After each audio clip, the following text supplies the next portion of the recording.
Hi folks, it's Phil from statisticsmentor.com, and today we're looking at the quotient rule for differentiating a function with one variable.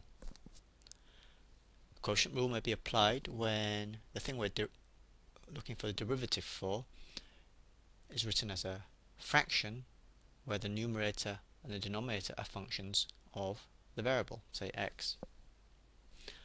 So I've written here then the function h is equal to a fraction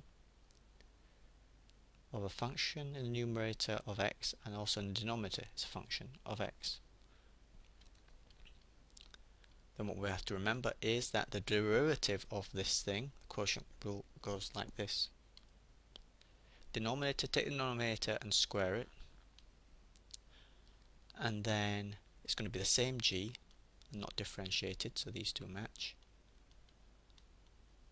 times the derivative of f minus derivative of g times f.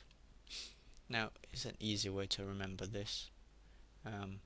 Well, the denominator g stays in the denominator of the quotient in the quotient rule, so it's important you get that the right way around. Don't put f down here.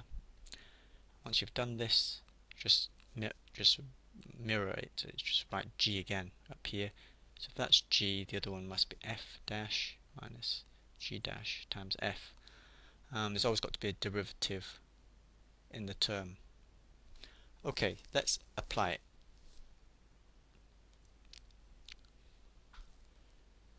We have a function, say, example, have function h is equal to x squared, x minus 3. With all these kind of quotients, you have to look at whether the function h exists for all values of x. Why? Is because when you've got something like a fraction, you could end up dividing by 0. Okay, so the denominator here will be 0 when x is 3. So I want to say that this function and the numerator here is always going to be positive because any number squared. So what we want is x, this function will exist for all x in the real line except for at the value 3. Alright, and therefore the derivative will exist for values on the real line except for the point 3. So that's got to be made explicit. Now apply the formula. So first, f is equal to x squared, so derivative of f will be 2x. G is x minus 3, so derivative of g with respect to x is 1. And then plug the numbers in, like so. We could leave it like this, but we'll see that in the numerator we can tidy things up, because this here, if we expand out the brackets, will involve x squared term and then an x squared term there, so we definitely know that some terms can be simplified, so it's worth doing, so taking it through the brackets here.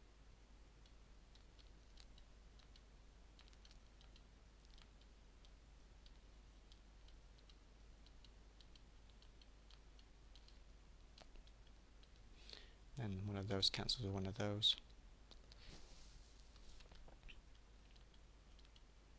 You could even see that x here is a common factor, so you could take that out as well.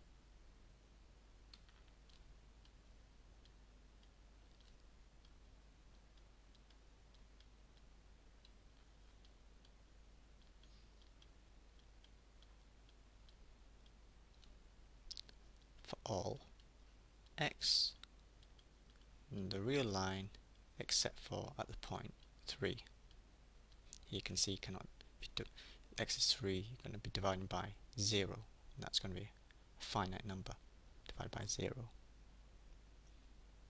which doesn't work.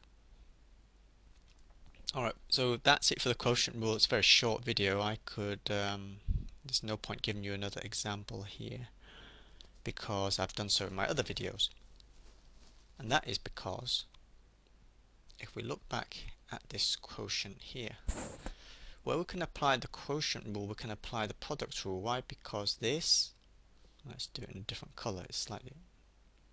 Let's do it on another page.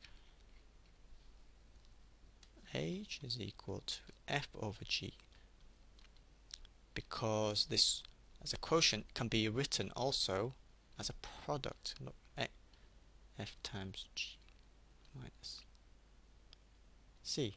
So that times that. In other words, you can apply the quotient rule here to that. Equivalently, you get the same answer if you apply the product rule to this thing here. And then the question arises as to, can you say that one method is better than the other? Alright, well, I'll leave you in suspense. That's for another video, which I've already made. Okay, hope that's been useful.